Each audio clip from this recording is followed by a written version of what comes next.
میرے لیے 3-4 رشتے آ چکے تھے، جن میں سے 2 رشتے مجھے مناسب بھی لگے تھے، مگر بھابھی نے ہر رشتے میں کوئی نہ کوئی نقص نکال کر اس رشتے سے انکار کر دیا تھا۔ ان کو تو مفت میں ایک ملازمہ ملی ہوئی تھی جو ان کے گھر کے سارے کام بھی کرتی تھی اور ان کی خدمتیں بھی کرتی تھی۔ وہ بھلا کیسے گوارا کر سکتی تھیں کہ میں رخصت ہو کر اس گھر سے چلی جاؤں؟ اگر میں رخصت ہو کر چلی جاتی تو ان کی خدمتیں کون کرتا؟ اور وہ جس عیش سے زندگی گزار رہی تھیں بھلا وہ کیسے گزار سکتی تھیں؟ روبینہ بھابھی نے مجھے صاف صاف کہہ دیا تھا کہ شادی کا خیال تم اپنے ذہن سے نکال ہی دو، ابھی تو میں تمہاری شادی بالکل بھی نہیں ہونے دوں گی، کیونکہ میرے شوہر نے تمہارا ٹھیکہ نہیں اٹھا رکھا کہ وہ کما کر لائے اور تمہارے لیے چیزیں بنائے، تمہارے لیے جہیز اکٹھا کرے۔ ویسے بھی اب تو خیر سے وہ باپ بننے والا ہے، اس کے اوپر اولاد کی ذمہ داریاں بھی آ جائیں گی، اس لیے پہلے وہ اپنی اولاد کے بارے میں سوچے گا، اور اگر بعد میں ہمارے پاس اتنے پیسے ہوئے کہ تمہاری شادی کر سکیں تو بعد میں تمہارے بارے میں بھی سوچ لیں گے، مگر فی الحال ابھی تم شادی کا خیال اپنے دل و دماغ سے نکال ہی دو تو بہتر ہوگا۔ مجھے سمجھ آ چکی تھی کہ بھابھی کسی حال میں بھی مجھے اس گھر سے رخصت نہیں ہونے دیں گی، وہ میرے اوپر اسی طرح سے مسلط ہو کر رہیں گی، مگر میں تو ساری زندگی اس طرح سے ان کی خدمتیں کرتے نہیں گزار سکتی تھی۔ اس لیے میں نے بھی بھابھی کو صاف صاف کہہ دیا تھا کہ اگر آپ میری شادی نہیں کروائیں گی تو میں بھی اپنی بہنوں کو آپ کے اور اعظم بھائی کے رویے کے بارے میں سب کچھ بتا دوں گی، اور یہ بھی بتا دوں گی کہ آپ میری شادی اس لیے ہی نہیں ہونے دے رہی کیونکہ آپ کو کاموں کے لیے اور اپنی خدمتیں کروانے کے لیے ایک مفت کی ملازمہ چاہیے۔ میری یہ بات سنتے ہی بھابھی نے مجھے 2 تھپڑ جڑ دیے تھے اور کہنے لگیں، تمہیں شرم نہیں آتی؟ ایک تو تم اپنے بھائی کی کمائی کھا رہی ہو اور بجائے اس کے کہ تم اپنے بھائی کی احسان مند ہو تم مجھے ہی آنکھیں دکھا رہی ہو۔ آنے دو ذرا تمہارے بھائی کو، میں خود کرتی ہوں بات کہ تمہاری زبان کتنی لمبی ہوتی جا رہی ہے۔ اس دن میں اپنے کمرے میں آ کر بے تحاشا روئی تھی۔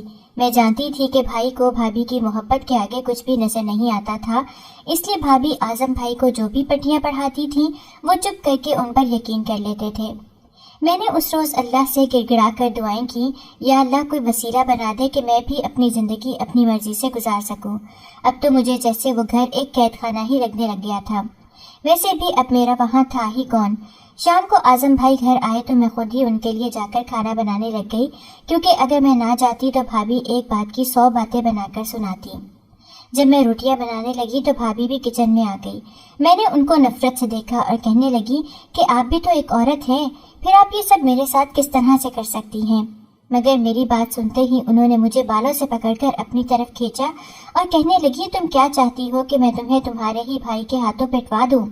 تمہیں تو شکر کرنا چاہیے کہ تمہیں گھر بیٹھے 2 وقت کی روٹی مل رہی ہے، مگر تم ہمیشہ سے ہی ناشکری ہو۔ بات یہیں پر ختم نہیں ہوئی تھی، انہوں نے غصے میں میرے ہاتھ سے چمٹا کھینچا اور اسی چمٹے سے میرے منہ کو جلا دیا اور مسکرا کر میری طرف دیکھتے ہوئے کہنے لگی، اب تو نہ ہی تمہارا کوئی رشتہ آئے گا، اور اگر آ بھی جائے گا تو تم سے شادی کوئی نہیں کرے گا۔ دیکھو تو صحیح تمہارے خوبصورت چہرے کا میں نے کیا حال کیا ہے۔ اور میں آنسو بہاتے ہوئے اعظم بھائی کے پاس گئی تھی، آخر وہ میرا بھائی تھا، میرا جلا ہوا چہرہ دیکھ کر اس کو مجھ پر کچھ ترس تو آ ہی جاتا، مگر میں حیران رہ گئی جب اس کو اپنی بیوی کے ہی حق میں بولتا ہوا دیکھا۔ اس کو ابھی بھی میری کسی بات پر یقین نہیں تھا۔ وہ مجھے کہنے لگا، رامین تمہاری تو پہلے ہی بہت زبان چلتی تھی، لازمی تم نے ہی اپنی بھابھی کو کچھ کہا ہوگا، اور تم نے بھی اچھی طرح سے جانتی ہو کہ میں روبینہ کی ہر بات مانتا ہوں، شاید اس لیے تم نے اپنا چہرہ بھی خود ہی جلا لیا ہے اور الزام میری بیوی پر لگا رہی ہو۔ اس دن میں اپنے کمرے میں آ کر بے تحاشا روئی۔ میں جانتی تھی کہ اب میرے بھائی کا رویہ میرے ساتھ اور بھی برا ہو جائے گا، اور بھابھی تو مجھے کسی صورت بھی اس گھر سے نکلنے نہیں دیں گی۔ میں نے رو رو کر گڑ گڑا کر اللہ سے بہت دعا کی کہ وہ مجھے اس آزمائش سے نکال دے۔ نماز تو میں پہلے بھی پڑھا ہی کرتی تھی، اس روز میں نے سورہ یاسین پڑھ کر خود پر دم کیا اور کسی معجزے کے انتظار میں سو گئی۔ صبح جب میری آنکھ کھلی تو میرا نام رامین ہے، میرا تعلق سرگودا شہر سے ہے، جہاں میں اپنی 2 بہنوں، ایک بھائی اور اماں ابا کے ساتھ رہتی تھی۔ میں نے ایک متوسط سے گھرانے میں آنکھ کھولی تھی، جہاں غربت کے باوجود ابا نے ہم چاروں بہن بھائیوں کو اچھی تعلیم دلوائی تھی۔ ابا ایک دہاڑی دار مزدور تھے اور اس زمانے میں ہماری اسکولوں کی فیسیں بھی بہت زیادہ نہیں تھیں اور نہ ہی آج کل جیسے فضول قسم کے اخراجات تھے۔ بس 15-20 روپے اسکول کی فیس ہوتی تھی، اس کے علاوہ کتابیں اور یونیفارم اسکول سے ہی مفت مل جایا کرتے تھے۔ हम चारों बहन भाई सुबह सवेरे उठकर छोटे से किचन में ही अम्मा अब्बा के साथ दस्तरखान पर बैठकर अम्मा के हाथ की रोटी खाकर स्कूल चले जाते थे और दोपहर के खाने में अम्मा रोटी के साथ अचार रख दिया करती थी। अगर किसी दिन अब्बा की दिहाड़ी लग जाती और मजदूरी मिल जाती तो उस दिन अम्मा हमें दोपहर के खाने में आलू की टिक्कियां बना देती। इससे ज्यादा अय्याशी अम्मा अब्बा हमें नहीं करवा सकते थे। दोनों बहनें सिद्रा और नौरीन मुझसे बड़ी थीं और जब उन्होंने मैट्रिक कर लिया तो अम्मा अब्बा ने दोनों को एक साथ ही ब्याह कर रुखसत कर दिया। अपनी बहनों और भाई के मुकाबले में मुझे पढ़ने का शौक था, इसलिए जब मैंने मैट्रिक कर लिया और अम्मा अब्बा ने मुझसे मेरी शादी की बात की तो मैंने साफ इनकार कर दिया कि मुझे पढ़ लिख कर अपने पैरों पर खड़े होना है और अपने अम्मा अब्बा के लिए कुछ करना है, इसलिए वो मेरी शादी का ख्याल अपने जहन से निकाल दें। अम्मा अब्बा ने बहुत कोशिश की कि वो मुझे शादी के लिए मना लें। दोनों बहनों ने भी मुझे बहुत समझाया, मगर मुझे अपने घर के हालात बेहतर करने थे, इसलिए अम्मा अब्बा को मेरी बात मानना ही पड़ी और उन्होंने मेरी शादी की जिद छोड़ दी। आजम भाई भी मुझसे बड़े ही थे, इसलिए जब मैंने शादी से इनकार कर दिया तो अम्मा अब्बा आजम भाई के लिए रिश्ता ढूंढने लगे, क्योंकि उसको तो ब्याहना ही था। मेरे इंतजार में वो उसको बूढ़ा तो नहीं कर सकते थे। वैसे भी आजम को अब्बा ने मैट्रिक के बाद एक इलेक्ट्रीशियन का कोर्स करवा दिया था और वो भी लोगों के घर जाकर उनके बिजली के आलात या दूसरी मशीनें ठीक करके इतना तो कमा ही लेता था कि अपना और अपनी बीवी का पेट पाल सके। इसलिए अम्मा अब्बा ने आजम के लिए भी अपने जैसे ही कोई मुतवस्सित से घराने की लड़की का रिश्ता देखना शुरू कर दिया था। अम्मा अब्बा ने आजम भाई के लिए रुबीना का रिश्ता तय कर दिया था। रुबीना हमारे मोहल्ले की एक खूबसूरत लड़की थी जो हमारे घर से एक दो गलियां छोड़कर ही रहती थी। रुबीना के अब्बा भी किसी फैक्ट्री में मुलाजमत करते थे और उनके घर के हालात भी हम जैसे ही थे। रुबीना के अम्मा अब्बा ने जितना हो सका उन्होंने अपनी बेटी के लिए थोड़ा बहुत ज़रूरत का सामान इकट्ठा कर ही लिया था और अब्बा और आजम भाई के पास भी जितने पैसे थे उन्होंने 2-4 लोगों की रोटी बनाई और रुबीना को रुखसत करके घर ले आए। अब्बा तो सुबह सुबह ही घर से निकल जाते थे ताकि कोई मजदूरी मिले और वो 2 पैसे कमाकर दाल रोटी ही घर ले आए, क्योंकि आजम भाई पर तो अब उसकी बीवी की जिम्मेदारी थी। पूरे घर के अखराजात उठाना तो अब्बा की ही जिम्मेदारी थी, इसलिए अब्बा रोज सुबह सवेरे घर से निकल जाते और शाम का अंधेरा फैलते ही घर आ जाते। मैंने अब्बा को हर हाल में खुश ही देखा था, कभी भी उनकी जबान से नाशुक्री का एक लफ्ज भी नहीं सुना था। अब्बा जितना भी कमा कर लाते अम्मा के हाथ में थमा देते थे और अम्मा उन्हीं चंद पैसों से घर का निजाम अच्छे से चला लेती थी। मेरी दोनों बहनें भी जहां ब्याह कर गई थीं, उनके घर के हालात भी बहुत ज्यादा अच्छे नहीं थे, लेकिन उनके शौहर उनको 2 वक्त की रोटी जरूर खिला सकते थे और अब्बा को इससे ज्यादा और कुछ नहीं चाहिए था कि उनके दामाद उनकी बेटियों को इज्जत से कमाकर खिला रहे थे और उनकी इज्जत करते थे। इसलिए अब्बा मुतमईन थे कि उनकी दोनों बेटियां अपने अपने घरों में खुश थीं। रुबीना भाभी खूबसूरत होने के साथ साथ थोड़ी नखरीली भी थीं। वो कहते हैं ना, खुदा हुस्न देता है तो नजाकत भी आ ही जाती है। रुबीना भाभी पर यह जुमला बिल्कुल ठीक जचता था। अब्बा जो भी लाते सारे घर वाले सबर शुक्र करके खा ही लेते थे, मगर भाभी का तो कभी कोई नखरा होता और कभी कोई नखरा। कभी वो कहती मुझे ये टिंडे पसंद नहीं, कभी उनको सालन में मिर्चें तेज लगती और कभी जली हुई रोटी खाने से उनका पेट खराब हो जाता। इसलिए वो आजम भाई से अपने नखरे उठवा लिया करती थी। अम्मा अब्बा ने भी उनको कभी कुछ नहीं कहा था। वो हमेशा ये कहकर खुशी खुशी उसके नखरे उठा लिया करते थे कि इसका शौहर कमाकर लाता है और अपनी बीवी के नखरे उठा सकता है, इसलिए तो वो अपने शौहर को नखरे करके दिखाती है। हमारा क्या जाता है, हम तो पहले भी दाल रोटी पर गुजारा कर ही रहे थे ना। मगर मुझे भाभी की ये आदत बिल्कुल भी पसंद नहीं थी।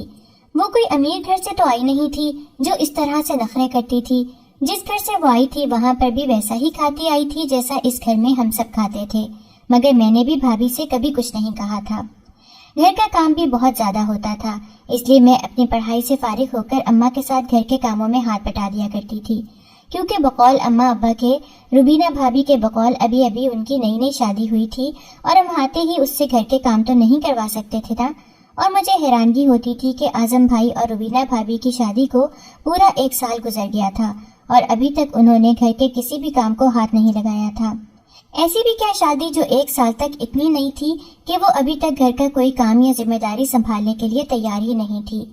हम सब बहुत खुश थे क्योंकि घर में कभी भी कोई बदमज़गी नहीं हुई थी, क्योंकि अम्मा अब्बा ने हमेशा हम बहन भाइयों को आपस में जोड़ कर रखा था। अगर कभी कोई शिकायत हो भी जाती तो वो हम चारों बहन भाइयों को प्यार से समझा लेते और बात जितनी भी बड़ी क्यों ना होती वहीं पर ख़त्म हो जाती। मगर ऐसा आखिर कब तक चलता? कुदरत को तो शायद कुछ और ही मंजूर था। एक दिन शाम का अंधेरा काफी फैल चुका था, मगर अब्बा अभी तक घर नहीं आए थे। वो तो शाम होते ही घर आ जाते थे और सब साथ में ही रात का खाना खाकर अपने अपने कमरों में चले जाते थे। मगर उस दिन काफी देर हो चुकी थी, मगर अब्बा घर वापस नहीं आए थे। अम्मा कहने लगी, हो सकता है कोई काम मिल गया हो इसलिए रुक गए हो।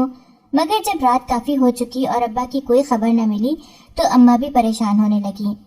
अम्मा ने आजम भाई से कहा, जाओ बेटा, जाकर अपने अब्बा की खबर लो, वो कहाँ रह गए, अभी तक आए ही नहीं।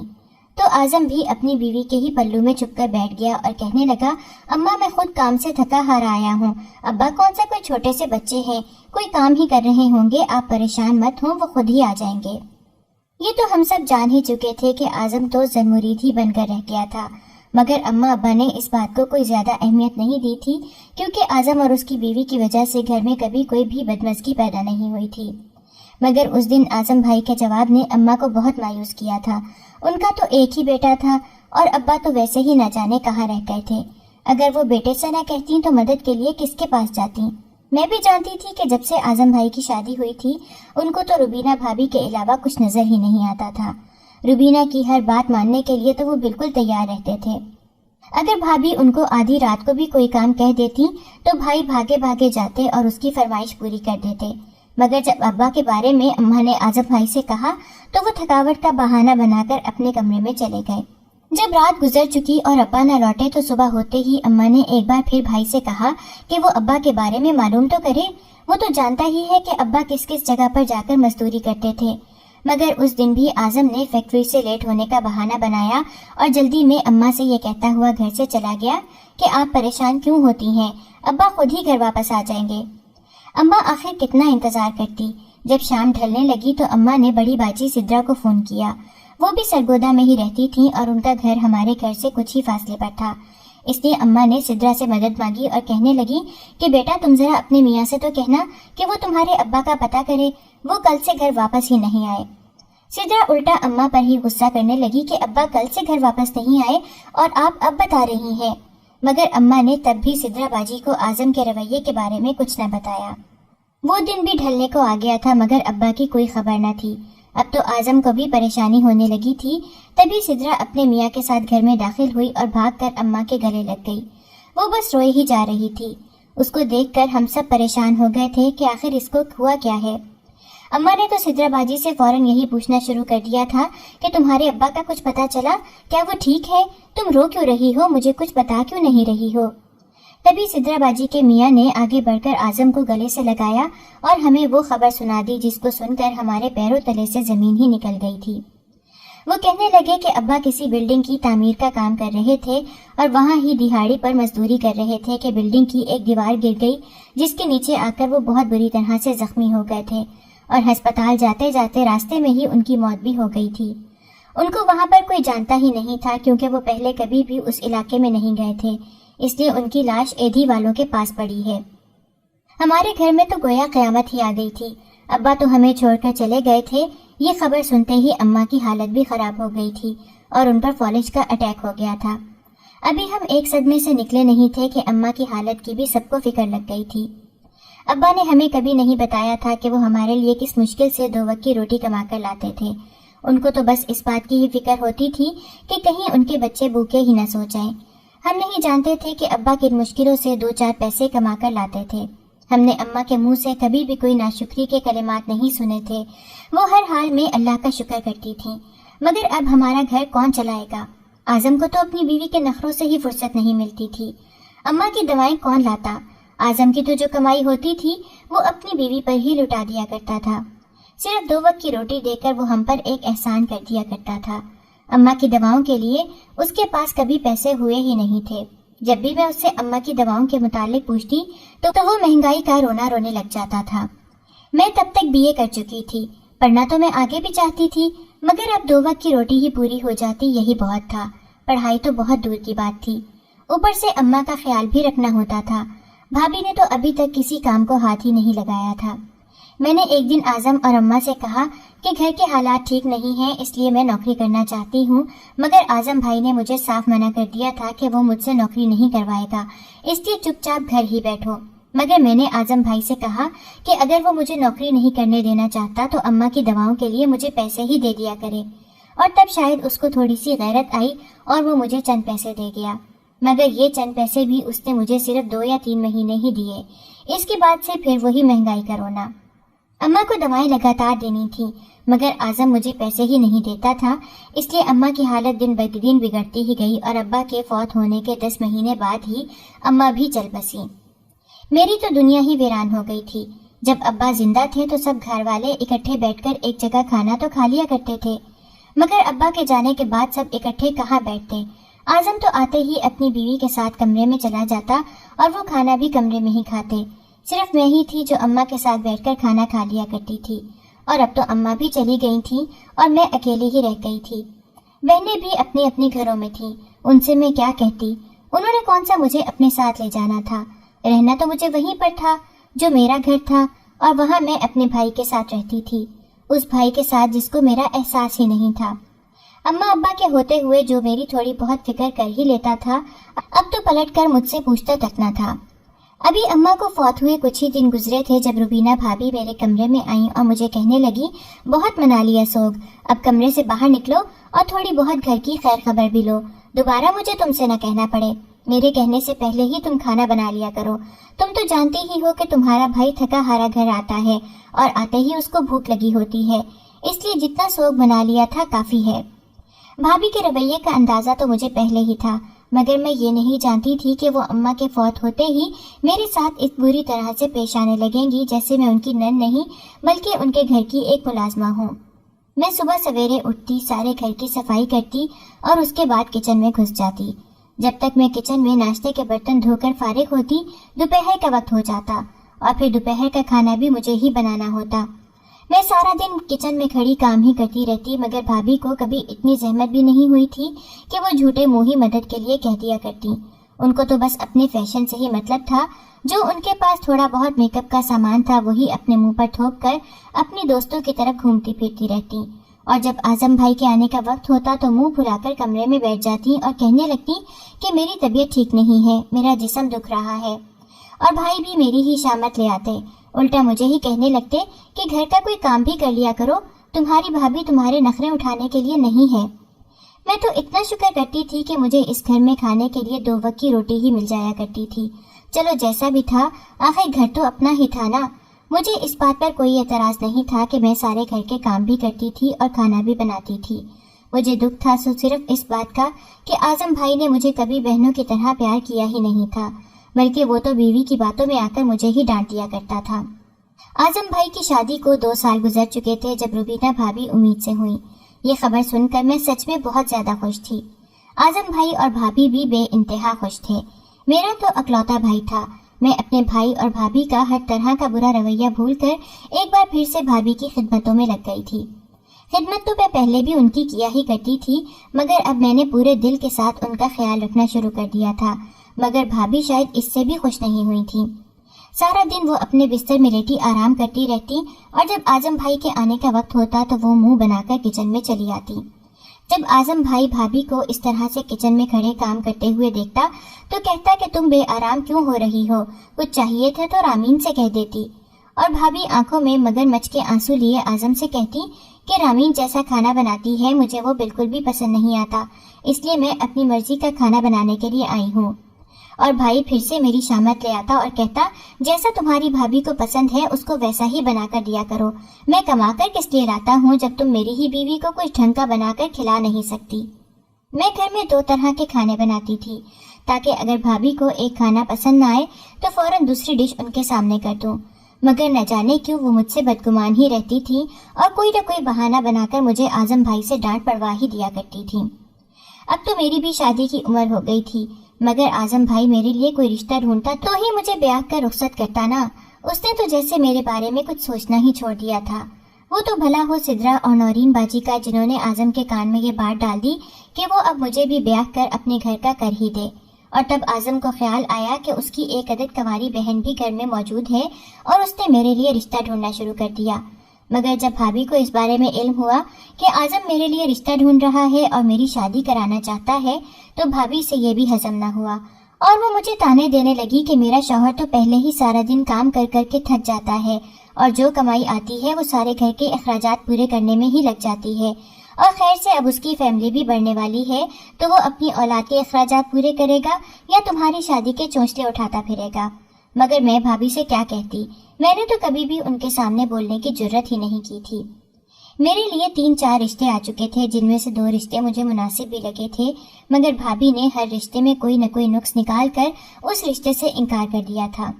उनको तो मुफ्त में एक मुलाजमा मिली हुई थी जो उनके घर के सारे काम भी करती थी और उनकी खिदमतें भी करती थी।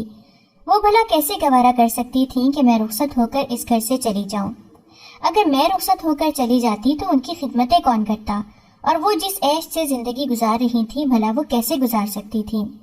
रुबीना भाभी ने मुझे साफ साफ कह दिया था कि शादी का ख्याल तुम अपने जहन से निकाल दो। अभी तो मैं तुम्हारी शादी बिल्कुल भी नहीं होने दूंगी, क्योंकि मेरे शौहर ने तुम्हारा ठेका नहीं उठा रखा कि वो कमा कर लाए और तुम्हारे लिए चीजें बनाए, तुम्हारे लिए जहेज इकट्ठा करे। वैसे भी अब तो खैर से वो बाप बनने वाला है, उसके ऊपर औलाद की जिम्मेदारियां भी आ जाएंगी, इसलिए पहले वो अपनी औलाद के बारे में सोचेगा, और अगर बाद में हमारे पास इतने पैसे हुए कि तुम्हारी शादी कर सके तो बाद में तुम्हारे बारे में भी सोच लेंगे। मगर फिलहाल अभी तुम शादी का ख्याल अपने दिलो दिमाग से निकाल ही दो तो बेहतर होगा। मुझे समझ आ चुकी थी कि भाभी किसी हाल में भी मुझे इस घर से रुखसत नहीं होने देंगी, वो मेरे ऊपर इसी तरह से मुसल्लत होकर रहेंगी। मगर मैं तो सारी जिंदगी इस तरह से उनकी खिदमतें करते नहीं गुजार सकती थी, इसलिए मैंने भी भाभी को साफ साफ कह दिया था कि अगर आप मेरी शादी नहीं करवाएंगी तो मैं भी अपनी बहनों को आपके और आजम भाई के रवैये के बारे में सब कुछ बता दूंगी, और ये भी बता दूंगी कि आप मेरी शादी इसलिए ही नहीं होने दे रही क्योंकि आपको अपने कामों के लिए और अपनी खिदमतें करवाने के लिए एक मुफ्त की मुलाजमा चाहिए। मेरी ये बात सुनते ही भाभी ने मुझे 2 थप्पड़ जड़ दिए थे और कहने लगी, तुम्हें शर्म नहीं आती? एक तो तुम अपने भाई की कमाई खा रही हो और बजाय इसके कि तुम अपने भाई की एहसानमंद हो तुम मुझे ही आंखें दिखा रही हो। आने दो जरा तुम्हारे भाई को, मैं खुद करती हूँ उससे बात कि तुम्हारी जबान कितनी लंबी होती जा रही है। उस दिन मैं अपने कमरे में आकर बेतहाशा रोई थी। मैं जानती थी कि भाई को भाभी की मोहब्बत के आगे कभी कुछ नजर नहीं आता था, इसलिए भाभी आजम भाई को जो भी पटियां पढ़ाती थी वो चुप करके उन पर यकीन कर लेते थे। मैंने उस रोज अल्लाह से गिड़गिड़ा कर दुआएं की, या अल्लाह कोई वसीला बना दे कि मैं भी अपनी जिंदगी अपनी मर्जी से गुजार सकूं। अब तो मुझे जैसे वो घर एक कैद खाना ही लगने लग गया था, वैसे भी अब मेरा वहाँ था ही कौन। शाम को आजम भाई घर आए तो मैं खुद ही उनके लिए जाकर खाना बनाने लग गई, क्योंकि अगर मैं ना जाती तो भाभी एक बात की 100 बातें बनाकर सुनाती। जब मैं रोटियां बनाने लगी तो भाभी भी किचन में आ गई। मैंने उनको नफरत से देखा और कहने लगी कि आप भी तो मेरी तरह एक औरत हैं, फिर आप ये सब मेरे साथ किस तरह से कर सकती हैं। मगर मेरी बात सुनते ही उन्होंने मुझे बालों से पकड़कर अपनी तरफ खींचा और कहने लगी, तुम क्या चाहती हो कि मैं तुम्हें तुम्हारे ही भाई के हाथों पिटवा दूं? तुम्हें तो शुक्र करना चाहिए कि तुम्हें घर बैठे 2 वक्त की रोटी मिल रही है, मगर तुम हमेशा से ही नाशुक्री हो। बात यहीं पर खत्म नहीं हुई थी। उन्होंने गुस्से में मेरे हाथ से चिमटा खींचा और उसी चिमटे से मेरे मुंह को जला दिया और मुस्कुरा कर मेरी तरफ देखते हुए कहने लगी, अब तो ना ही तुम्हारा कोई रिश्ता आएगा, और अगर आ भी जाएगा तो तुमसे शादी कोई नहीं करेगा। देखो तो सही तुम्हारे खूबसूरत चेहरे का मैंने क्या हाल किया है। और मैं आंसू बहाते हुए आजम भाई के पास भाग गई थी। आखिर वो मेरा भाई था, मेरा जला हुआ चेहरा देखकर उसको मुझ पर कुछ तरस तो आ ही जाता, मगर मैं हैरान रह गई जब उसको अपनी बीवी के ही हक में बोलता हुआ देखा। उसको अभी भी मेरी किसी बात पर यकीन नहीं था। वो मुझे कहने लगा, रामीन तुम्हारी तो पहले ही बहुत जबान चलती थी, लाजमी तुमने ही अपनी भाभी को कुछ कहा होगा, और तुम भी अच्छी तरह से जानती हो कि मैं रुबीना की हर बात मानता हूँ, शायद इसलिए तुमने अपना चेहरा भी खुद ही जला लिया है और इल्जाम मेरी बीवी पर लगा रही हो। उस दिन मैं अपने कमरे में आकर बेतहाशा रोई। मैं जानती थी कि अब मेरे भाई का रवैया मेरे साथ और भी ज्यादा बुरा हो जाएगा और भाभी तो मुझे किसी सूरत भी इस घर से निकलने नहीं देंगी।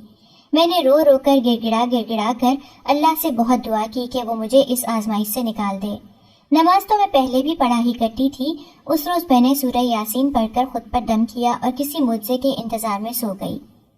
सुबह जब मेरी आंख खुली तो खुद को शीशे के सामने देखकर मेरी चीखें निकल गईं। मेरा तो चेहरा जलने की वजह से बिगड़ ही चुका था और भाभी की ख्वाहिश भी पूरी हो गई थी। अब शायद कभी भी मेरे लिए कोई रिश्ता ना आता और ना ही मेरी शादी हो पाती, मगर शायद अभी मेरे लिए एक और कड़ी आजमाइश बाकी थी। उस दिन मेरे लिए गफूर नामी एक पागल शख्स का रिश्ता आया, जो वैसे तो बहुत अमीर घर का लड़का था, मगर उसका जहन थोड़ा सा खराब था। और गफूर के अम्मा अब्बा उसके लिए बस कोई ऐसी लड़की घर लाना चाहते थे जो उनके पागल बेटे की देखभाल कर सके। और मेरा भाई और भाभी तो पहले से ही पैसे के लालच में थे। वो जानते थे अगर मेरा रिश्ता गफूर के साथ हो जाता तो उनके भी वारे न्यारे हो जाते। इसलिए आजम ने उस दिन मुझे सिर्फ अपने ही फायदे के लिए समझाया था और कहने लगा, देखो रामीन, तुम्हारा चेहरा तो पहले ही बिगड़ चुका है, इसलिए अब तुम्हारे लिए तो किसी नॉर्मल इंसान का रिश्ता इस घर में नहीं आएगा। जो भी है, मुझे तुम्हारी शादी तो करनी ही है, ऊपर से तुम्हारी उम्र भी निकलती जा रही है, इसलिए मुझे तुम्हारे लिए ये रिश्ता बहुत मुनासिब लगा है और मैंने गफूर की अम्मा को हाँ भी कर दी है। देखना तुम उस घर में राज करोगी। उस दिन तो भाभी भी मुझ पर सदके वारी जा रही थी और मेरी नजरें उतार रही थीं। रामीन मेरी प्यारी बहन, अब जो होना था वो तो हो ही गया। मैं दुआ करती हूँ कि तुम्हारी आइंदा आने वाली जिंदगी खुशियों से भरी हो। और मैं जानती थी कि वो ये दुआ भी मुझे सिर्फ अपने ही फायदे के लिए दे रही थी। मुझे इस वक्त सिर्फ उस घर से निकलना था, बाकी का मैंने कुछ नहीं सोचा था। इसलिए मैंने भी मुर्दा दिल के साथ गफूर से शादी के लिए हामी भर ली थी। मेरे भाई और भाभी ने मुझे जहेज देने के बजाय मेरी शादी गफूर से करवाने के बदले में इस घर में अपने लिए बहुत ही सारा सामान इकट्ठा कर लिया था, जो गफूर के अम्मा अब्बा ने उनको सिर्फ इसलिए दिया था क्योंकि भाई भाभी मुझे उनके पागल बेटे के हवाले जो कर रहे थे। भाई भाभी ने मेरी शादी जितनी धूमधाम से की थी, मैं तो हैरान रह गई थी कि ये वही भाई था जो हमेशा महंगाई का रोना रोता रहता था और आज दुनिया को दिखाने के लिए और अपना मकसद पूरा करने के लिए उसने मेरी शादी इतनी धूमधाम से की थी। वो जानता था कि मुझ पर एक बार दिल खोलकर खर्च करेगा तो उसको शायद उसके बदले में 4-5 गुना वापस भी मिल जाएगा। एक हिसाब से तो उसने मुझे गफूर के अम्मा अब्बा को बेच ही दिया था। मैं उस घर से रुखसत हो गई थी जिस घर में मेरे अम्मा अब्बा ने मुझे नाजों से पाला था और मेरी खुशगवार जिंदगी के ख्वाब आंखों में सजाए वो इस दुनिया से ही चले गए थे। मेरी दोनों बहनों को भी न जाने आजम ने क्या कहकर इस रिश्ते के लिए राजी कर लिया था, इसलिए वो दोनों भी खामोश थीं।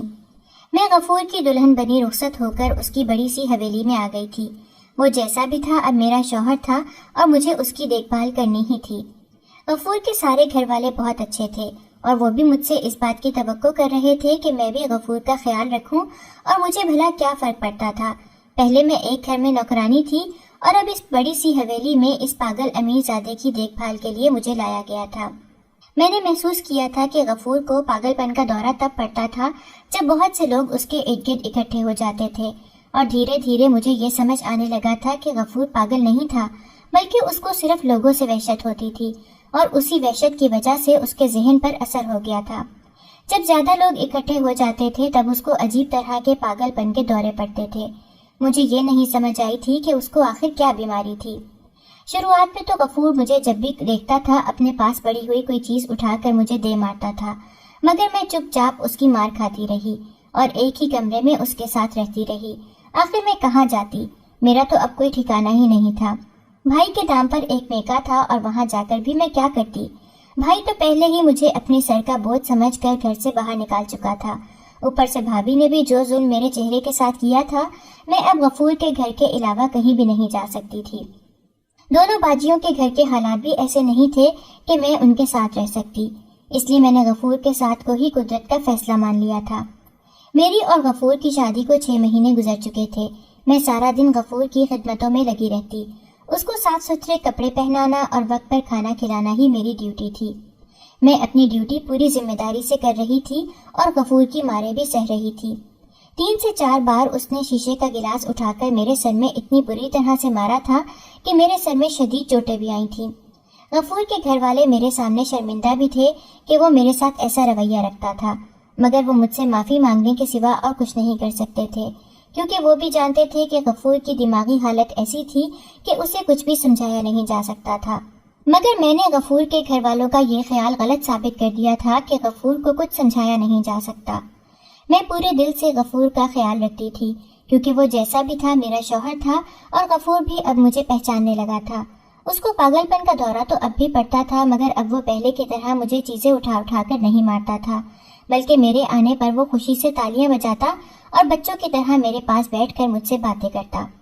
मुझे भी समझ आ गई थी कि गफूर को शायद प्यार और तवज्जो की जरूरत थी जो उसको किसी और से नहीं मिली थी।